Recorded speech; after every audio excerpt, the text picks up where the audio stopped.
2007년 12월 19일 장차오와 그녀의 남자친구 홍시애 그리고 친구였던 천광누는 한 남성을 살해하게 되었고 전체 과정을 촬영했습니다.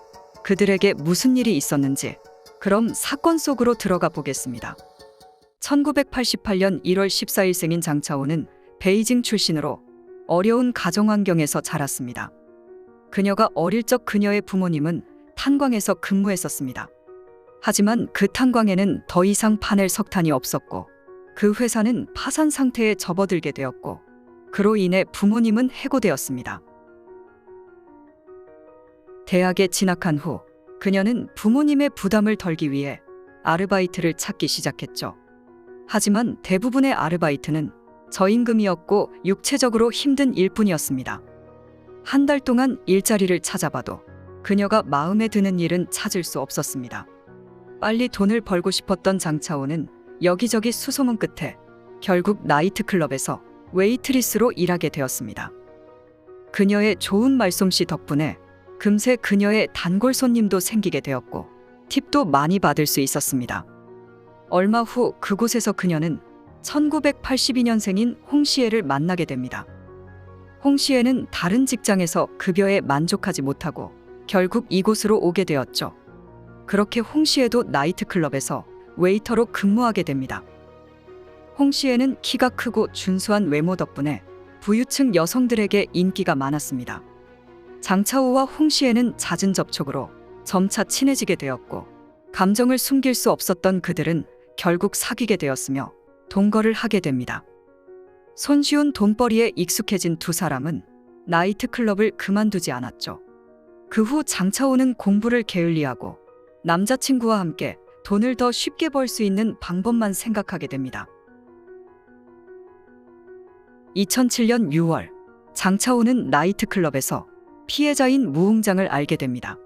당시 39세의 무웅장은 부유층으로 아내와 아이들이 있었지만 나이트클럽에서 단골 손님이었습니다. 장차오와 친해진 무웅장은 그녀의 친구들을 저녁 식사에 초대했고 많은 돈을 지출했습니다. 무웅장이 장차오에게 아낌없이 돈을 쓰기 시작하자 장차오는 의도적으로 무웅장에게 접근하게 되었고 그들은 곧 비밀 연애를 하게 됩니다. 그녀의 남자친구였던 홍시애도 그들의 관계를 알고 있었지만 불편한 기색은 없었습니다. 반년 동안 장차오와 무웅장은 데이트를 하게 되었고 무웅장은 그녀에게 한 달마다 3만 위안을 주었다고 합니다.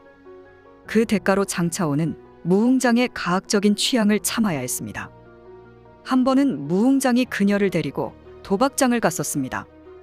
그곳에서 무웅장은 계속해서 돈을 잃게 되었고 무웅장은 장차오에게 대신 몇 판만 해달라고 부탁했습니다. 예기치 않게 장차오는 12만 위안을 따게 되었죠.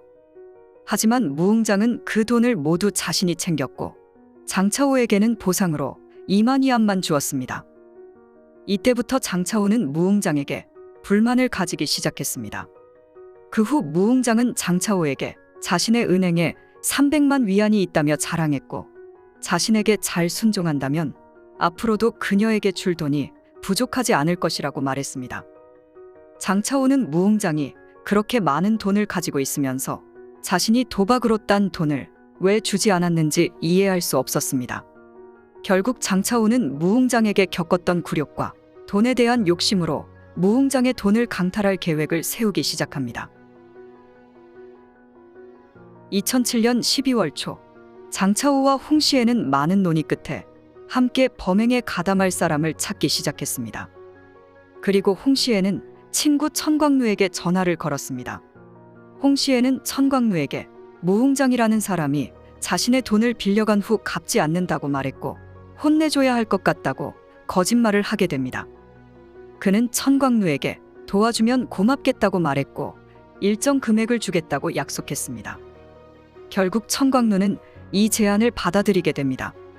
12월 18일 홍시애와 천광누는 시장에서 로프와 고무장갑, 나일론 가방 등 범행 도구를 미리 구입하였고 다음 날인 12월 19일 정오였습니다.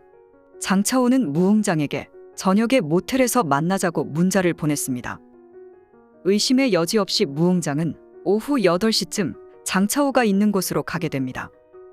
무웅장에 차가 주차된 것을 보고 장차오는 그를 데리러 아래층으로 내려갔습니다. 이때 홍시애와 청광누는 이미 방에 숨어 있었죠. 장차오가 방의 문을 열자마자 홍시애와 청광누는 흉기로 무웅장을 위협하고 통제했습니다. 그 후 무웅장은 의자에 묶이게 되었고 세 사람은 그에게 카드 비밀번호를 말하라며 협박했습니다. 두려움의 무웅장은 결국 비밀번호를 말할 수밖에 없었죠. 비밀번호를 알아낸 후 홍시애는 무웅장을 지키기 위해 그곳에 머물렀고 장차오와 청광누는 미리 준비한 옷을 갈아입고 돈을 인출하기 위해 자전거를 탔습니다. 돈을 얻게 된 홍시애와 청광누는 무웅장을 살려주려 했지만 그러나 장차오의 생각은 달랐습니다. 장차오는 두 가지 목적을 가지고 있었습니다. 하나는 원한의 목적이었고 또 다른 하나의 목적은 범행을 은폐하기 위한 목적이었죠. 결국 세 사람은 그를 살해 후 봉지에 담았고 무게를 늘리기 위해 돌까지 넣었습니다. 그 후 그들은 차를 몰고 무웅장을 강가에 유기했습니다. 더욱 놀라운 것은 장차오가 모든 과정을 촬영했다는 것입니다. 돈을 나눌 때 청광누는 13,000위안을 챙겼고 장차오와 홍시애는 29,000위안을 챙겼습니다. 모텔방에서 무웅장의 모든 흔적을 처리한 후 청광누는 고향으로 떠났습니다. 장차오와 홍시애는 멀리 도망가지 않았고 계속 변장을 하고 무웅장의 카드에서 10만 위안 이상을 인출했습니다. 무웅장의 아내는 남편이 집에 돌아오지 않자 늦은 밤 남편에게 전화를 걸었고 두 번의 전화에서는 전화를 받지 않았습니다. 그리고 세 번째 전화를 걸었을 때 전화기는 꺼져 있었습니다. 다음 날 이른 아침, 결국 그의 아내는 경찰에 신고를 하게 됩니다.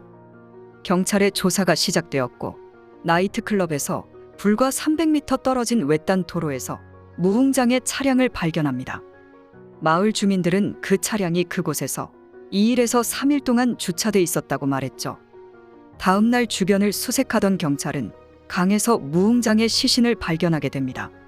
수사를 이어가던 경찰은 무웅장이 장차오와 내연관계였다는 사실을 알게 되었고 장차오가 무웅장의 카드로 돈을 인출하는 모습도 포착하였죠.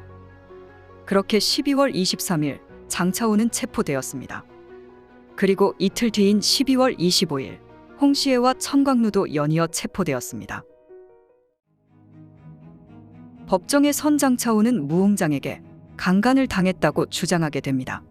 어느 날 그녀는 무웅장과 저녁 식사를 한 후 무웅장이 차를 몰고 외딴 곳으로 데려가 자신을 덮쳤다고 주장하였죠. 또한 세 사람 모두 자신이 주모자가 아니라고 주장했고 서로에게 책임을 떠넘겼습니다. 2008년 6월 세 사람 모두 고의 살인 혐의로 사형을 선고받았고 2009년 4월 17일 무웅장을 직접 살해한 홍시애는 처형되었습니다. 청광누는 자신의 범행을 반성하고 있다며 여러 차례 감형받았고 그는 2030년 출소할 예정입니다. 그리고 장차오는 직접 살인을 저지른 것이 아니라고 판단해 2011년 무기징역으로 감형되었고 그리고 2013년 7월 그녀는 19년 7개월로 또 한 번 감형되었습니다.